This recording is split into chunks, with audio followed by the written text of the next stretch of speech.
Lairdy's just a management, so pulled up well from the weekend.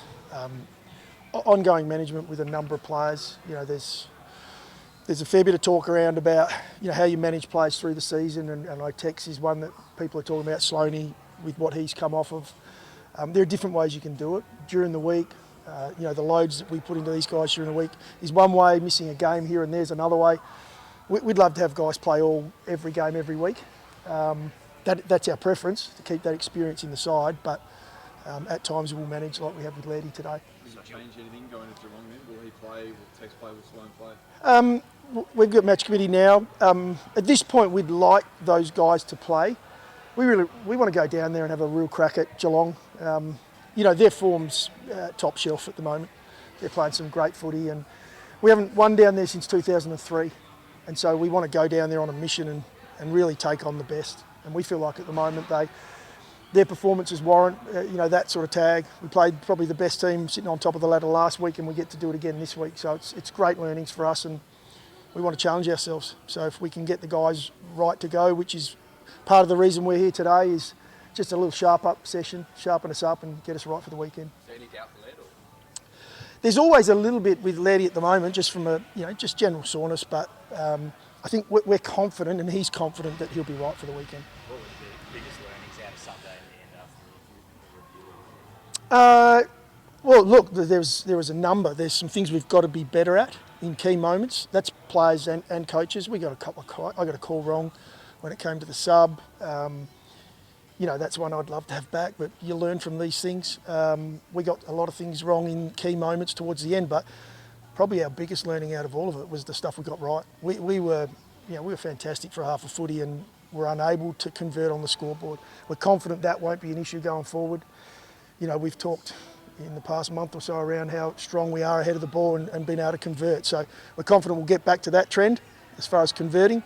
We moved the ball really well. We played some great defence. The game was there for us. We put ourselves in a position to beat the top side in the competition, and we just didn't get it done. So some great learnings out of it, both positive and negative. Something to do differently with the sub?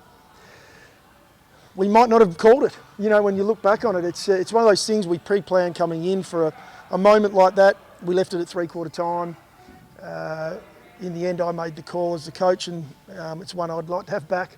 Solly was playing some great footy, but he had high game time, and we prepared coming in. He was intentionally on high game time, and we wanted to get some fresh legs out there. So in hindsight, it's an easy one, but if we didn't put one out and the same result, I reckon we'd all be saying, why didn't we put some fresh legs on? So it's a tough one, but we got it wrong. How about the decision and I'm sure it'll come up again, you put Jordan Dawson behind the ball and you're losing stoppage. Yeah. He's one of your better clearance players. How do you manage that balance again? Yeah, another tough one that you think through, but we go back, what was it, a week prior, we do the same move. We have different moves we go to. That's one we went to the week prior and got it done. I'd say we were probably given some really good feedback around how our players went about that, and it was our players that got it done v Hawthorn. Similar way we structured up, similar method that we'd been training, and we got it done that week. We didn't this week. Credit to our opponents who played.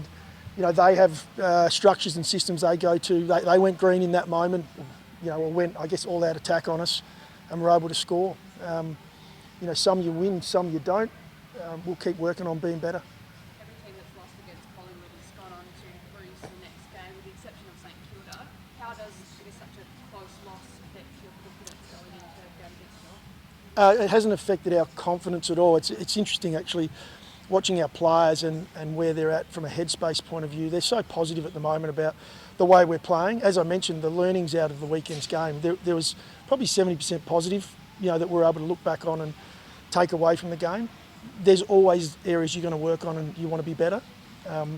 One kick would be nice. If we could have it back, we'd all probably be talking so positively. So we're not jumping at the loss. At the same time, we know we've got to improve. But we're going to go down with some real confidence and take on Geelong. What have you made of Geelong this year? Sorry, I missed that. What have you made of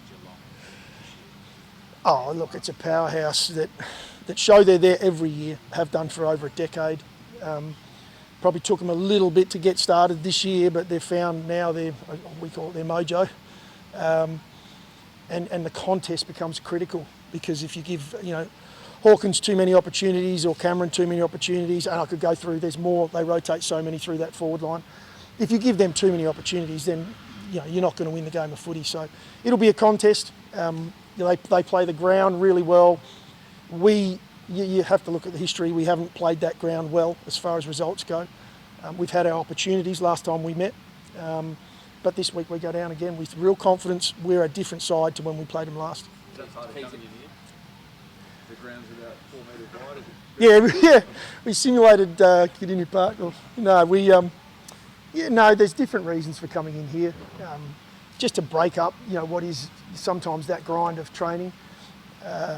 We spoke about it. It's in our planning coming in, and it coincides with coming off a close loss, going down to Geelong. We just thought, let's get amongst each other. We get to work on everything we can in here. We're very lucky to have such a facility in the state. Sloaney would have been more than happy for you to come in here, get a bit of a kickback. Yeah, it was Sloaney's idea. Just on Sloaney and Tech, just to go back to the selection, if that's okay. You mentioned Lairdy, you want those 3 guys to play. Is there a gap between wanting them to play and them actually playing, especially with the 2 older guys, Rory and Taylor? There's a management part to all of it, yeah. We would have sat down, and we did sit down pre this season beginning and sort of look at the schedule. Where would we possibly need to look at a break? And Texas form has been strong. Sloaney's form's been a lot stronger than maybe we thought, considering the depth that he'd come back from, that injury. And they're performing well, and they're an important part of what we're doing. The balance and the mix of our group at the moment is going well, but there is a long game here as well. It's a long season, so it's something that we're keeping in mind and we're discussing consistently. We're just continuing to talk through it, and that's players and coaching group, match committee. Last couple of guys, like Keith did such a good job on Dacos. Would you consider doing something similar with Tom Stewart? Yeah, we definitely look at Stewart. He's an outstanding player and very influential across halfback. Look, I think it was team that got the job done on the weekend. Keezy was great for us. Dacos was solid for our opposition. You can look at that either way. You could look at that matchup and how it went. We felt like our team played some really good footy, and so did they at times. So that varied. But Keezy's weapon is he likes to have a job. He likes to have something that he's got to look after, and it may be that he looks at Stewart this week. Thanks, Matt. Thanks, guys. Appreciate it.